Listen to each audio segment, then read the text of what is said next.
और जो भी फूल खिलते हैं बहुत ही हेल्दी ग्रोथ होती है। और मेरा स्पेस बहुत कम होने के बावजूद भी स्पेस वेस्ट ही नहीं होता है। और हर एंगल पे मतलब हर कोने में फूल खिलते रहते हैं या तो फ्रूट्स आते रहते हैं। ये फर्टिलाइज़र को सिर्फ आधा स्पून या हेलो एवरीवन, उम्मीद करती हूँ आप सब ठीक हो और ओमिक्रॉन से बच रहे हो। तो दोस्तों, वेलकम टू वाइनवेज बालकनी गार्डन। मुझे आप इंस्टाग्राम पे Mrs_यश में फॉलो कर सकते हो। तो आज वीकेंड होने के नाते फर्टिलाइज़र डाल रही हूँ, तो मैं आपसे शेयर करना चाह रही हूँ। मेरे बालकनी में छोटे छोटे पौधे होने के बावजूद भी अच्छे से हार्वेस्ट होती है। और वीकेंड फर्टिलाइज़र करती हूँ तो अच्छे से ग्रो होते हैं। और ये फर्टिलाइज़र बहुत सारे मिलाती हूँ इसमें। तो आज मैं आपको दिखाती हूँ कि क्या क्या फर्टिलाइज़र मिलाती हूँ। ये देखिए, बीन्स, मोटा बीन्स, चिकड़ू बोलते हैं हम इसको। और पौधे भी बहुत ही हेल्दी ग्रोथ होती है। और एक ही छोटा सा पौधा है ये, एक ही पौधा, उस पर बहुत सारे बीन्स निकल के आए हैं। और जो भी फूल खिलते हैं बहुत ही हेल्दी ग्रोथ होती है। और मेरा स्पेस बहुत कम होने के बावजूद भी स्पेस वेस्ट ही नहीं होता है। और हर एंगल पे मतलब हर कोने में फूल खिलते रहते हैं या तो फ्रूट्स आते रहते हैं। और वेस्ट ही नहीं होता है मेरा प्लेस। जो भी छोटा प्लेस है फिर भी वेस्ट नहीं होता है।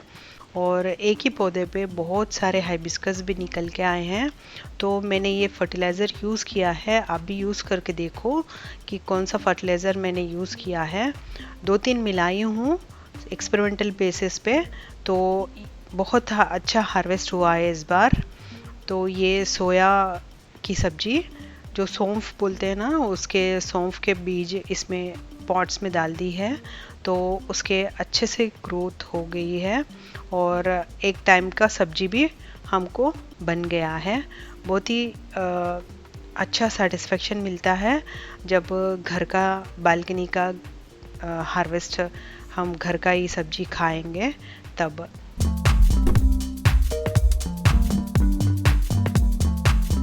तो ये पूरे लीफी वेजिटेबल्स हैं, हरी पत्ती की सब्जियां, और हर एक वैरायटी है एक ही टाइम पे। तो जो फर्टिलाइज़र मैं यूज़ कर रही हूँ तो वो मैं बताती हूँ आपको। ये मस्टर्ड केक है। मस्टर्ड केक आपको सरसों की खली बोलते हैं ना, ये भी पीसेस आया था, तो लेकिन मैंने पाउडर बना दिया है इसको। तो जिस तरह से मेरे बालकनी में पॉट्स हैं उसके हिसाब से मैं डाल रही हूँ। बहुत कम पॉट्स है लेकिन छोटे छोटे पॉट्स हैं, इसके हिसाब से मैं कम यूज़ करती हूँ। तो इसमें 5 स्पून्स डाली हूँ मस्टर्ड केक। और बोन मील पाउडर भी डाली हूँ। बोन मील पाउडर में कैल्शियम बहुत होता है और इसमें एब्जॉर्प्शन की शक्ति बहुत होती है। जो भी मिनरल्स है सॉइल में वो एब्जॉर्ब करने की शक्ति बहुत होती है। तो बोन मील पाउडर भी यूज़ कर रही हूँ। ये मिर्ची के और टमाटर के प्लांट्स पे बहुत यूज़ होता है बोन मील पाउडर। तो और ये कुछ नया लाई हूँ मैं, सिक्सर बायो मिक्स करके फूलों के लिए। इसमें नीम की खली, वर्मी कंपोस्ट और कोकोपीट भी मिला हुआ है।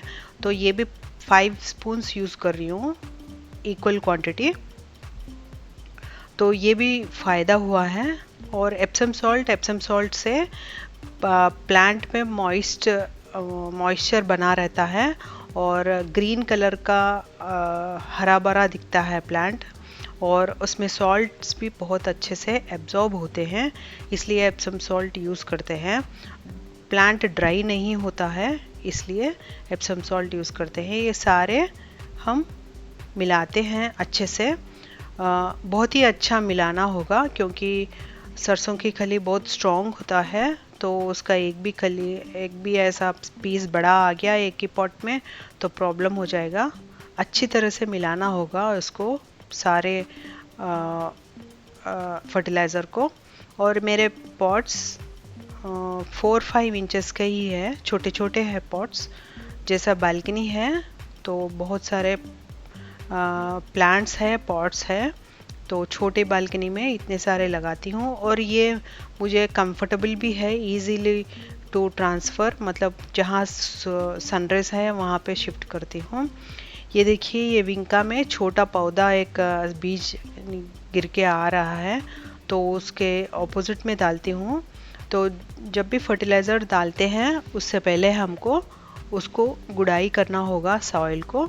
तो मैं थोड़ी सी गुड़ाई कर लेती हूँ हर पॉट में छोटे से, इससे एरेशन अच्छी तरह से होती है और रूट में सॉइल से एब्जॉर्ब होने की मिनरल्स की शक्ति बढ़ती है। तो ये गजानिया अभी 2 बड्स निकल के आए हैं, तो ये टाइम पे थोड़ा सा फर्टिलाइजेशन करेंगे तो और भी अच्छा खिलेगा। पहले भी 2-3 फूल आए थे इसमें, और सनराइज की बहुत ज़रूरी होती है प्लांट्स को, तो उधर इधर शिफ्ट करना होता है। इसको अच्छी तरह से मिलाना होगा, फर्टिलाइज़र को हाथ से भी मिला लीजिए, तो इक्वल क्वांटिटी में सारे फर्टिलाइज़र स्प्रेड हो जाएंगे प्लांट्स को। तो इस तरह से हम ये फर्टिलाइज़र को सिर्फ आधा स्पून या उससे कम स्पून हम एक पॉट में डालेंगे। बहुत कम पॉट है ये, बहुत छोटा पॉट है, तो उसको प्लांट से थोड़ा दूर हम इसको डालेंगे। इस तरह से सारे प्लांट्स में डाल देंगे, और डालने के बाद में छांव में रखना होगा और अच्छी तरह से पानी देना होगा प्लांट्स पे। हर एक पौधे में पानी देना होगा अच्छी तरह से, और 1 दिन के लिए छांव में रखना होगा, क्योंकि बहुत ही छोटे छोटे पॉट्स हैं, तो प्लांट्स भी बहुत छोटे हैं, इसलिए मैं रिस्क नहीं लेती हूँ। फिर 1 दिन के बाद में आप नॉर्मली लगा सकते हो, और अच्छी तरह से ड्रेनेज फैसिलिटी होना है पॉट्स में। उसका पानी पूरा बाहर ऐसा हर दिन निकलना है, तो इससे क्लॉगिंग नहीं होता और प्लांट अच्छा बढ़ेगा, हेल्दी ग्रोथ होगा।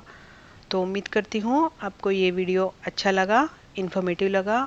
अगर आपको अच्छा लगा तो लाइक कीजिए, शेयर कीजिए और सब्सक्राइब करना मत भूलिए। Thank you so much for watching the video.